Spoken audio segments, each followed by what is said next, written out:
I made a mistake, Ma, that she already knew. She saw the test in my room, and she knew. The whole day was filled with her disappointed silence. Tonight, she patted the spot next to her on the bed, and I went over, trembling. Her arms wrapped themselves around me, enveloping my tiny frame. I squeeze her tight, wanting to hold on to this moment forever before my own bump begins to show. I peer upwards and realise I can't see anything that's behind her. Ma is a mountain, a big towering mountain that blotters the harsh realities from sight. Yeah, it's positive. What are we going to do? I don't know. How are we going to raise a child, Dom? I've got the job placement and you're enlisting soon. Oh, fuck, will we have to drop out? Okay, come over and we'll talk about this. That day, Dom came over and we stared at this stick for 20 minutes. Neither of us knew what to say. He looks at me and says, "Does this mean we have to get married now?" I knew he was just trying to be nice, to break the tension. The floodgates opened and it wouldn't stop. This wasn't how getting my first child was supposed to be like. I used to imagine playing hide and seek with my kid. Little Grace would stand behind the drapes, thinking she's safe, though I can see her toes peeking out under. I'll catch her and swoop her up in my arms. "I've got you!" And she'll giggle and shout, "Mama, Mama!" Now I'm the one that wants to hide from little Grace and never be found. It's dark in that room, and the only light is the moon, peeking out from behind the curtains. Ma's t-shirts are soft, worn out over the years. She smells of TOP super low suds detergent, of the fermented rice wine she makes every 2 weeks, of familiarity, of home. Makes me wonder why I spent so long trying to run away from it. She tells me about her own worries, that Liz is drifting away, and Jonah won't get over his heartbreak and might slip into depression, that Papa is growing weaker, that Grandma is lonely. She laments that she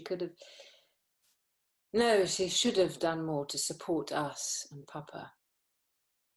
She then asks me what I want for lunch and dinner tomorrow, and when I say anything, she starts to worry about when she has to go to the market and begins making a list of things she has to buy. I see her mouth the ingredients she needs for dinner while her fingers tick off what we already have. She says a prayer for me. It stretches to my siblings and then to Papa and Grandma and to our helper and the extended family and beyond. All this while I lay there, tucked beneath her embrace, listening to her heartbeat. Her heart beating for her family. Ma's job, Ma's heart. How can I ever do that? How am I going to pay for all the baby stuff? Fuck. What will people at uni think of me? Where will the baby stay? Will I really have to get married to Dom? Will I have to get one of those ugly maternity wedding dresses with a big bow? I burrow my face deeper into her chest, her soft shirt soaking up at my tears like a sponge. I'm scared. I've made a mistake, Ma, and I don't know what to do. Please tell me what to do. Children are never a mistake, she tells me. They are blessings, a gift from God. I recall the number of beds I've wet, the tantrums I threw, the lying and screaming and cursing at Ma, the running away. If I'm a gift from God, I'm like that dress that never fits right. No matter how many times your mum drags you to the tailor, tucks as her hands measure the waist of the dress against the reality of her own dress that never shrinks, no matter how many YouTube workouts have promised you otherwise. I've never been a blessing to Ma. If I couldn't be a blessing as a child, how can I be a blessing as a mother? So we just lie there, side by side, her snores filling the silence in my room. Close my eyes and wait for the inevitable sun to rise, where I have to face my old choices and make new ones. But for now, with my face hidden behind this immovable mountain, I'm safe.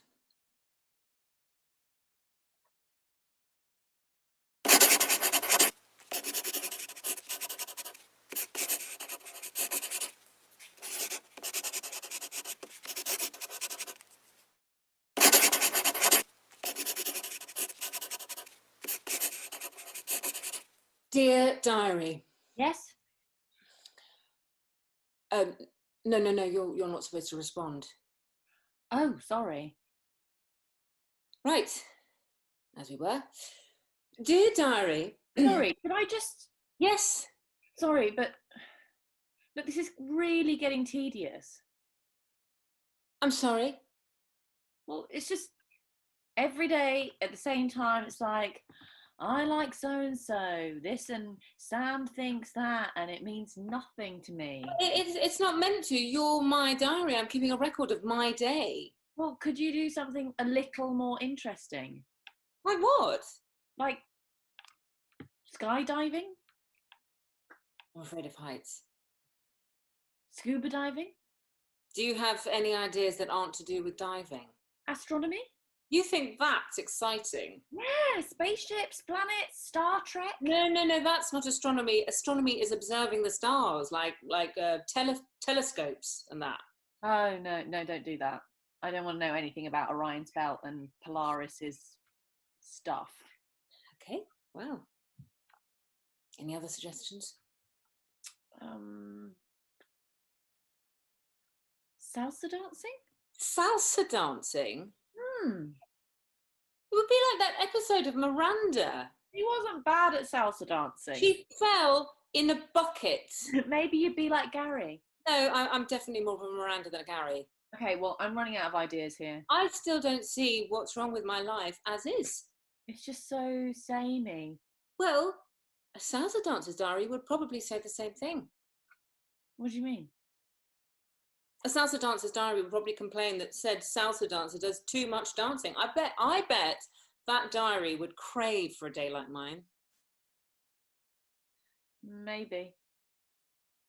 Filled with riveting gossip and intriguing relationships. You sound like an advert for an ITV show. Nothing wrong with ITV shows. Oh! What? Vanity Fair. Come again? Life could be like Vanity Fair. You're too nice to be Becky Sharp. Maybe she's a bit conniving. She literally gives up her son because she's so self-absorbed. Okay, so not Vanity Fair. But maybe stop comparing yourself to all these TV shows. What do you mean? I'm guilty of it too. We're comparing your life to works of fiction, and there's no way that you could ever amount to something like that. Well, steady on. I mean, look at you, in your pyjamas, eating ice cream and watching the BBC's Narnia endlessly. Not endlessly. What did you watch tonight? Lion, the Witch and the Wardrobe. And the night before? Voyage of the Dawn Treader. Exactly. Samuel West was such a good Caspian. How could I ever imagine being the diary of someone who could do something? Right. That's it. I'm going to show you. I'll go out and I'll think of something. I will. I'll show you. Oh, for goodness sake.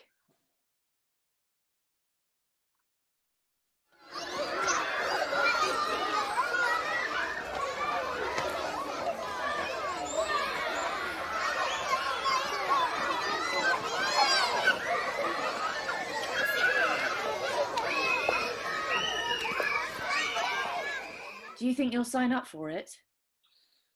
I'm not sure yet. Well, Tom doesn't want me to. Why's that? He's worried it'll do more harm than good. He was telling me how Sam threatened to call Childline on him the other day because he wasn't allowed chicken nuggets for breakfast. He thinks that if Sam learns about all these mental health terms and whatnot, he'll do a similar thing and say that he's depressed every time he's a bit sad. Oh, well, I was thinking it might be quite nice if Lucy was, a bit more in tune with her emotions, make life a bit easier. Then again, she's never threatened to call Childline on us. What do you think about them getting a school counsellor? Well, I pity whoever they hire. Imagine having to spend 5 hours a day listening to primary school children complaining at you. I hadn't thought about it like that. I was just thinking it'd be glad to have the support. When Flopsy died, I remember feeling so useless because I didn't know how to help Lucy feel better, and she just cried for ages. If the school had a counsellor back then, I think it would have saved us both a whole lot of grief. Well, you say this, but what about when the whole school knows that your 9-year-old child's been seeking therapy? I'm not sure it's such a bad thing. And besides, who goes to therapy solely because of their pet died? Personally, I worry that people would think something really terrible had happened, or that there were problems at home or whatever. I don't think I'd judge someone if their child wanted to see a counsellor. This might sound awful, but I think I would. I mean, children should never be that sad, and if they are, they should talk to their parents about it, not some stranger. And when they're old, they're not going to be able to share their worries with a counsellor every day, are they? It's setting up a pretty unrealistic expectation, if you ask me. I've been looking at it like a school club. They all know that they're not going to have school clubs forever. I suppose. There's that saying, isn't there? It takes a village to raise a child, or something like that. I've never heard of it. My mum used it quite a bit. I used to think it was an excuse for her to leave me with someone else while she went off and had fun, but now that I've got my own child, it's a bit different. The older she gets, the more I realise that James and I can't raise Lucy properly on our own without any help. I don't know. I just think at this age, unless a child has gone through some sort of trauma, they don't really need to know what mental health is. Take it you're not signing up then? No. If his secondary school does something similar, then I might, but right now I just want him to carry on being a happy little kid. You? I think we will, actually. I think it could do us some good. Well, best of luck with it, that's all I can say.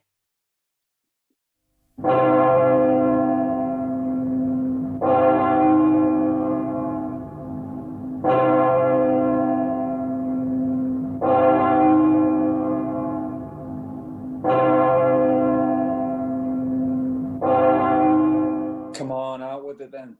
Let's have it. But Father, I don't think I actually have anything to confess. Sure you do. Everything's a sin. Just I got to tell be you, Father, I something. ain't done nothing.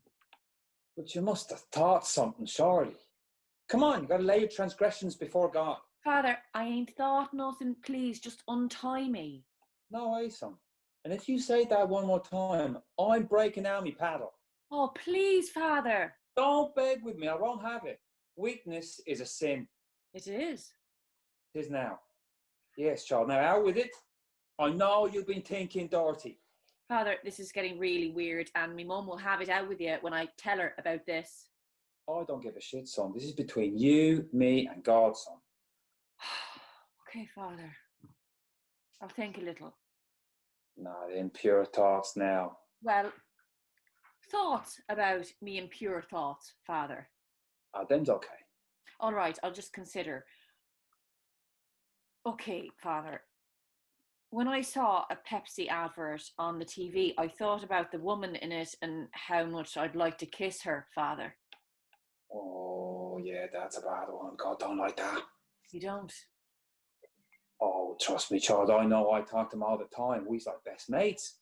That's pretty sick, Father. Damn right, it's fucking sick. Just like your disgusting thoughts. You sicken me. Continue. Okay, Father. I once found a dirty magazine beneath my dad's bed, and I stole it and looked through it and imagined them kissing me too. There you go. That's good enough. Repentance is you gotta bring me that mag and any others you find. to rid the world of sin, and you'll be Gucci with God. Gucci, Father. Yeah, Gucci, lad, in his good books, Guide to Heaven, the whole shebang. You know what? Father O'Connor doesn't talk like that about God. And I told you, he trusted me to carry out these confessions in this here van. You calling me a liar, kid? No, Father, of course not. Good. Now, do you want me to untie you? In a minute, Father. Yeah, after I finish this bottle of beer. Okay, Father. Do you think I can have the paddle? What the hell, why not? Because of the progress we are making, I can with confidence put the British people on notice of the changes we intend to introduce as we move into step 2. And I think it's important to give that notice so that people have sufficient time to adjust and get ready before those... Say it how it is. Is that the best way to handle this? I'm not sure. Sometimes I think they're clever, sometimes their intelligence is comparable to a mentally underdeveloped fish. I might go in the middle. Good idea, that's the best way. You'll never please everybody, so why not please yourself? I'm not sure where to look. Do I look at them? Maybe the big black things. The what? The big black things that they're holding. Or should I just casually scan the tops of their heads? I'm not sure. What do you think? Look, your guess is as good as mine. I'm as inexperienced as you are. Oh, stop it, you. Don't self-deprecate like that. You inspire me. Don't say that, you'll make me blush. How's the little one? Wildly clever. You don't say. Intelligence like an overdeveloped macaque. So I suppose we just go whenever, yeah? I suppose. Sometime, I guess. Perhaps. Possibly whenever, I suppose. Have you worked out what you're going to say? No. No, nothing. No, I haven't. I would have some sort of idea before the doors open. Okay. What are you going to say? I'm not sure. I'll work it out. Good. I'll work it out after I say it. That's exactly how I do it. Isn't that fun? We're good at this, aren't we? We are. We really are. Doesn't mean that I'm not soiling my pants. Did you do what I said? Yeah, of course. No, we'll have to know what to think. Are they soft? Supple. Soft pair of briefs helps you. It briefs you. Tight briefs help you to brief for a briefing. Who was it said that? Thatcher. Of course. Right, should we do a countdown or something? Good idea. 3, 2... No, stop, no. Did I do it wrong? No, just give me a bit of time. Okay. 5, 4... Oh my God, no, more time than that. I need a decent run up. Well, where should I go from? Go from 7. 7? Yeah, it's a number. A good number. The best things come in 7s. Craig David had it right, 7 days. 7 continents. And the 7 seas. 7 dwarfs. Gilbert's grumpy. Yeah, he is. Helen's happy. All the time. Who's dopey?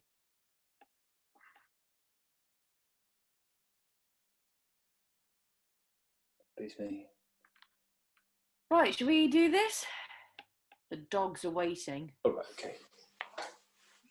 7. Yeah, I can't do this. 6. No, really, I can't. Oh, God. 5. Honest to fuck, this is no joke. 4. Words on my thing. Fuck this. Fuck you. 3. Fuck you. Fuck you. Fuck them. 2.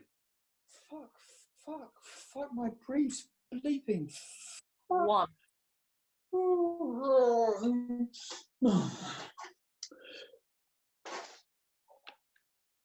Hello, everybody. It's so good to be seeing everyone looking fit and healthy this evening, despite our grave circumstances.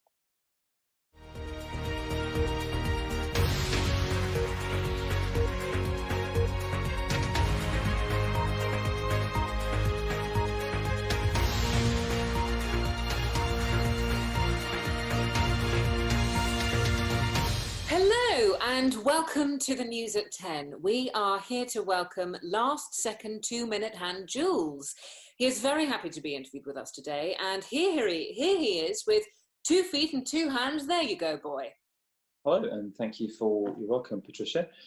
I thought that first I wanted to share a couple of words to my father, who left me when I was just 10. Fitting with your news name, right? How funny. The weather is pretty nice today, with some overcasted clouds and pink rain. But Jules, this is the weather section. You're supposed to talk about your feet. oh, sorry, I went off about my dad, and the weather was the first thing that came up. Sorry, 10. Let's start by saying that I'm an incredibly fast swimmer. I swam marathons from the pools into lakes, and then managed to swim across the Atlantic Ocean with minor help. Boat that took me to the other half. I fainted, and I couldn't bear shitting in the ocean for that long. When did they pick you up? After about 48 hours, and when you're moving your body so fast, it triggers the digestive system and pushes all the shit out, literally and figuratively, for the philosophical folks. And your feet. Oh, sorry, I'm leading up to it, Patricia. Okay, we don't have much time. It's you that's taking away my time. Jules, please continue your story. Okay, so I was shitting in the ocean for 48 hours, or I felt like that at least. And then I tried to call for help as my asshole was... Jules, this is PG-13. Please refrain from the language. What? You allowed me to say shitting, not arsehole? Yes, the rules are rules, Jules, and your feet, right? Yes, my feet are fucking webbed from swimming into the ocean for 48 hours, and because they're fucking webbed, Patricia, I managed to swim through the half of the Atlantic Ocean. Thank you, Jules, for your story. Now we'll go to the man who travelled the moon and realised he forgot his spacesuit on Earth 24 hours after departing. I'm still here, Patricia, and my webbed feet need more than 3 minutes on your show. Jules? Yes, Patricia, it is Jules with webbed feet that hacked into your system because my feet need more appreciation. Jules, we're going to have to call the police on you. Patricia, come on. I know you like them. What? Who? You know what? Jules, this isn't the conversation for now. No. Let everyone know why you're so eager to kick me off so early. Jules, please. Because, ladies and gentlemen... Turn the ads on. Patricia has a kink for webbed feet. Camera off.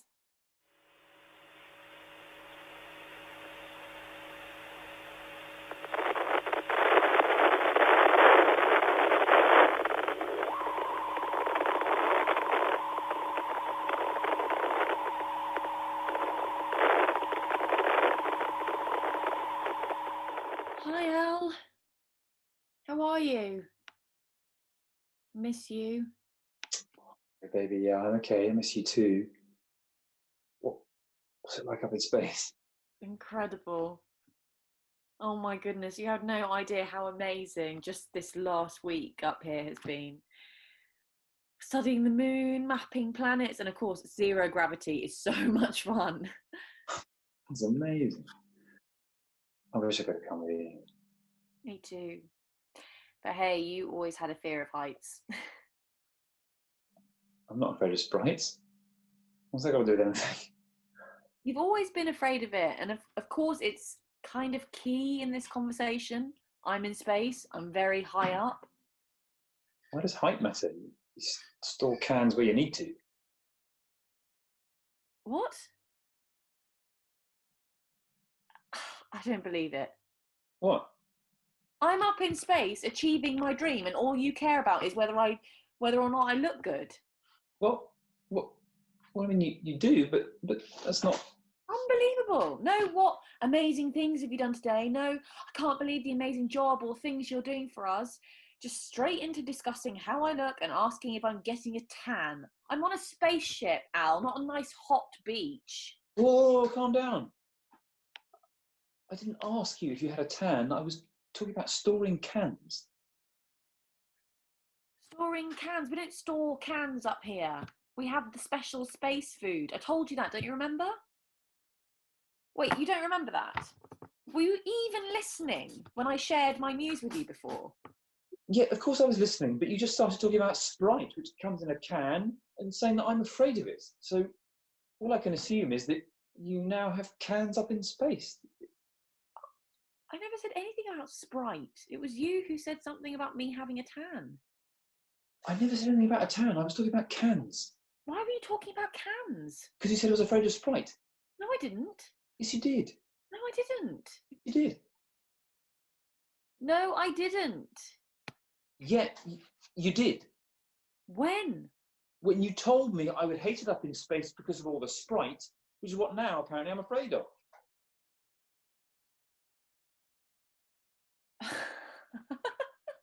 Oh my goodness.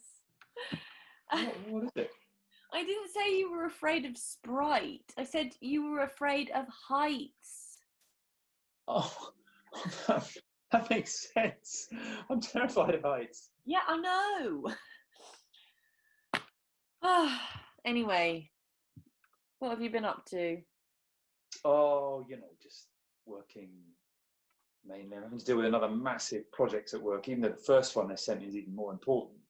Oh no, did you manage to work out the issue you had with the first project? Really, Samantha?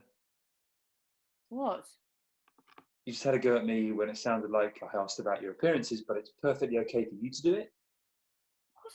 No, I didn't. I asked. You really think I have time to work out now that I've got 2 projects on the go? I barely have time to sleep, let alone work on my abs or muscles. Oh, I didn't say. Why is it okay for you to ask but not for me? I didn't.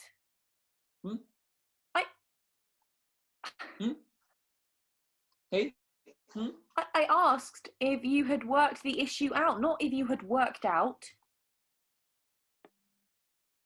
Oh. Anyway. Yeah, try and recover from that one. Earlier you talked about trapping planets. How does that work? What? No, I didn't. At the start of the conversation, you said you were studying the moon, that zero gravity was so much fun, and you were trapping planets. So how does trapping planets work? Do you get out a big lasso? Or is it a cage? Or how on earth you'd fit a cage into the ship? I suppose you're not on Earth, so how on earth doesn't really matter. And won't trapping planets really badly affect something out there in space? I didn't say trapping planets. I said mapping. Rapping? What? You sing to them? No, mapping. Napping? Who's napping? You or the planets? And the planets could nap, but you're the expert, I guess. Or are you saying that you want to nap? No. Mapping. I'm mapping planets. Wrapping? I hope you have enough wrapping paper for a whole planet. Mapping. Napping? Rapping? Trapping? Mapping. Oh, mapping. that makes a lot more sense. I wonder why. This is the funniest argument we've ever had. And it's even better because it was over a space telephone. Our first space argument. We're like aliens. Oh, to be an angel. Why are you talking about angels? Because you literally just said that we're like angels. No,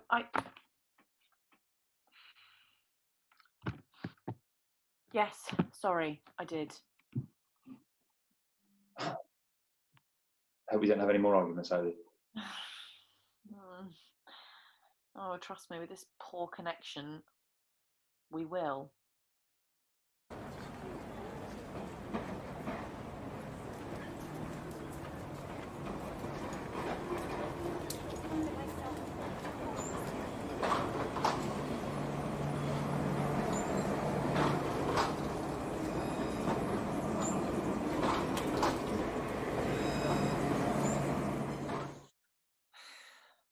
Man, I just don't get it. I really thought we were vibing.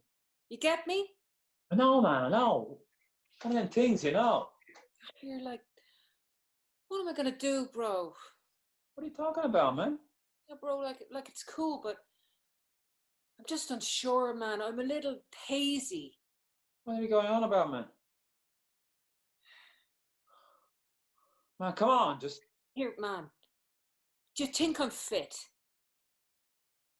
What do you mean, man? Like, bro, do you think I'm an aesthetic guy? I mean, man, I'm not really the target audience, you know. Yeah, but okay, knife to your throat or whatever. Like, am I a sexy guy, objectively? Oh, man. Oh, my God. Who's putting the knife? In this situation, like, I don't know. I am putting the knife to your fucking throat because maybe I just want to fucking know, you know? Okay. Oh, man, you're making it weird because, like, I don't know, man. Like, friends can raid each other. Oh, I'm making it weird. Right. Okay, like I'm hideous. I get it, man. Oh, man, like, obviously you're not hideous. If you were a girl, would you shift me? Oh, bro, come on. Okay. Okay, Jesus, sorry. You know, man, it's just... There's nothing wrong with you at all. It's just your way of conversing with them. What are you talking about, man? I just feel like sometimes you don't really process what you're saying to these girls, man. Okay, then, give me an example. Man, you asked her about her interest in other women. What's important to know, man? And then you just kept going about UGO. A staple. A fucking staple of my childhood, man. Is that not interesting? Jay, man, I can't lie to you. It wasn't great. Tram comes. See you, bro. Here, man, don't... This is my tram, man. You can just get the next one, man. Sit your ass down. Sorry, man. You just have to learn from these things. It's shit, trust me, I know. But I just think you need some time.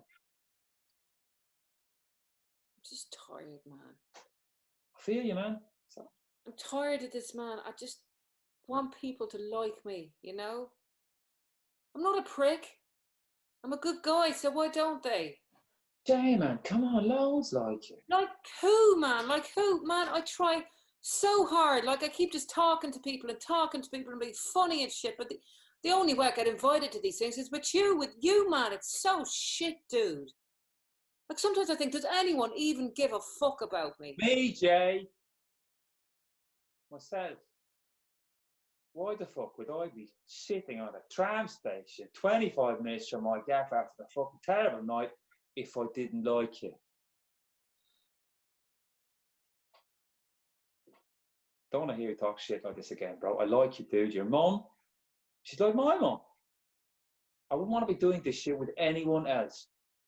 Precisely because of shit like this, man. Sometimes I don't think you realise, man. I'm just as lost as you. That's why this thing works.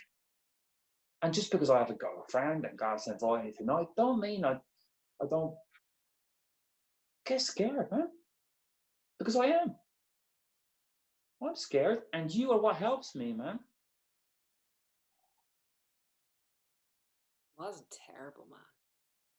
Remember we saw Owen. Oh. Man, bastard. Do you think she's out there, man? Yeah, man. Somewhere. You just have to believe. How can you be so sure? Just trust, man. Literally, like, trust the process. When Sophia moved away, I always kept her in my thoughts. But I kept working, you know. I wasn't obsessing over it. Now she's back. I feel I've something to offer, you know. I feel like I'm ready now. In a way I wasn't at 14 or 15. Where's my Sophia, bro? I don't know, man. But she's out there somewhere. You just have to do your own thing. Stop looking. Then it's cliche as fuck, but she'll come when you least expect it. Tram comes. What if she's not the one? Tram opens and closes. The tram leaves. What do you mean, man? You know what I mean, Charlie.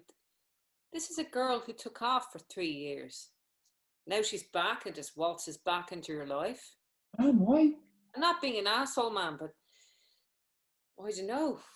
Kind of suspect.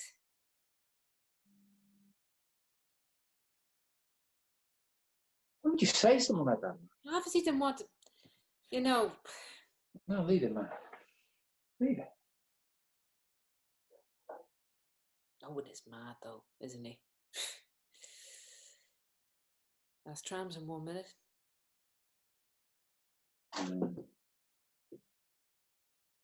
Your man, I think you just need to realise I'm not trying to hurt you, okay?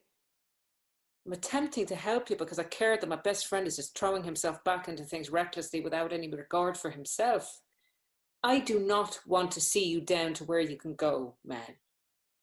And you know, I'm sorry if it's stickish, because it's because I care. And hey, maybe she is the one, man. Maybe you have your happy ever after or whatever. But I'm just trying to enlighten you to the fact that perhaps, just maybe, not everything is that simple.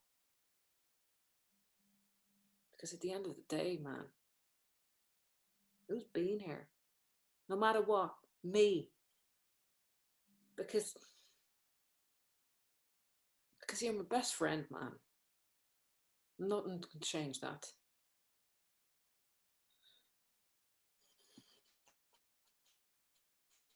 The tram starts coming in the boys' man hug. I'll see you tomorrow. I'll see you tomorrow. Jay gets on the tram and leaves. Charlie watches it speed away and slowly sets off home, finishing Jay's crisps.